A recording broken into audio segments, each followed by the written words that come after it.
Shalom Aleichem, Kal Kadosh Beruchim Jehu, une petite réflexion que nous allons partager sur la Haftara que nous allons réciter Be'ezrat Hashem pour ce Shabbat Vayeshev. Les premières prophéties de Amos donnent les raisons de la chute des royaumes voisins d'Eretz Israël. Ça nous parle particulièrement à un moment où, comme vous le savez, dans l'actualité la plus récente, eh bien, on voit que se profile à l'horizon des chutes qui se succèdent lorsque le peuple juif accomplit exactement ce pourquoi Dieu l'a mandaté.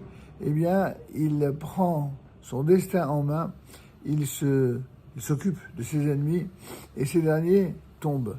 Alors évidemment, dans les apparences politiques immédiates, les raisons que donnent les géopoliticiens et les géostratèges sont toujours des raisons très rationnelles, qui laissent peu de place à l'irrationnel, donc à Dieu. Nous, ce que nous étudions dans la Haftara, c'est toujours le contraire. C'est-à-dire plutôt la logique qui sous-tend tous les enseignements des prophéties d'Israël, c'est de comprendre à travers la direction divine de l'histoire comment Dieu agit et réagit aux événements.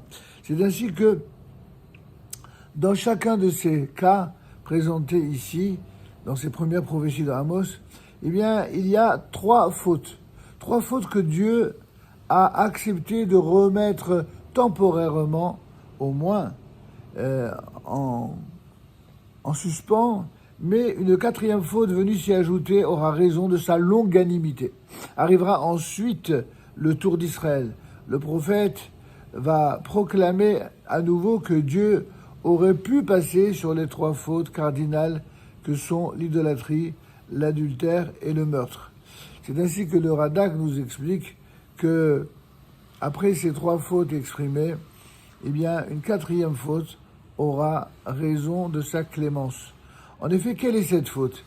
C'est la façon dont on persécute les indigents et l'avidité avec laquelle les gens riches et influents profitent de ceux qui sont démunis et pervertissent la justice pour arriver à leur fin.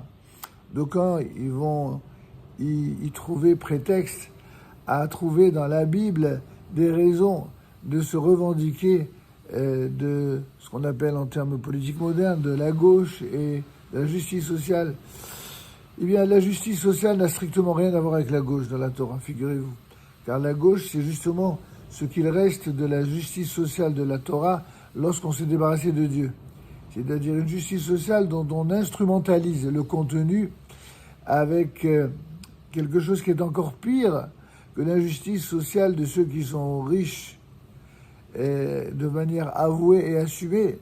C'est l'injustice sociale de ceux qui parlent de justice sociale du matin au soir, mais pendant le même temps où eux-mêmes sont ceux qui profitent du système pour arriver à parler d'une façon et à agir dans leurs intérêts propres d'une manière contraire. C'est ainsi, par exemple, que le prophète va démontrer que ce comportement mènera le peuple à sa perte, car Dieu ne peut supporter qu'on prive les pauvres de leurs droits légitimes pour quelques pièces d'argent. À l'instar, par exemple, de Yosef, des frères de Yosef et Tzadik, qui s'étaient débarrassés de lui en le vendant comme esclave, comme on a vu dans la paracha de Vayeshev, et qu'on va méditer sans cesse à la façon de leur faire mordre la poussière avec un cet esprit revanchard, afin que ces influents personnages ne se croient pas trop puissants pour être traînés en justice. Le prophète leur rappelle comment, lorsqu'il l'a voulu, Dieu a balayé les habitants amoréens de Canaan qui étaient encore plus puissants afin de donner leur pays à Israël. Si les Canaanim ont perdu la légitimité de leur droit sur la terre, c'est précisément déjà à l'époque en raison de leur manque d'intégrité et de droiture. Comment Israël, lui, a-t-il montré sa gratitude ? En empêchant les prophètes de répandre la parole de Dieu et les Naziréens de le servir comme il se doit. Comme si la volonté de Hakadosh Baruch Hu, de l'Éternel, pouvait être ignorée lorsqu'elle n'est pas exprimée au grand jour. Ne voit-on pas, au contraire, que souvent les plus rapides ne peuvent s'échapper, ni les puissants triompher ? Cela ne prouve-t-il pas que le pouvoir appartient uniquement à Dieu ? Regardez comment les méchants, eh bien, finissent toujours mal. Ils terminent rarement dans un lit. Ils terminent mal et leur chute, elle est aussi fulgurante, aussi brutale que longue fut leur tyrannie.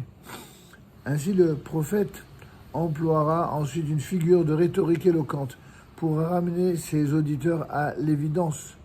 Il fait appel au raisonnement logique qui nous permet de gérer les faits au quotidien.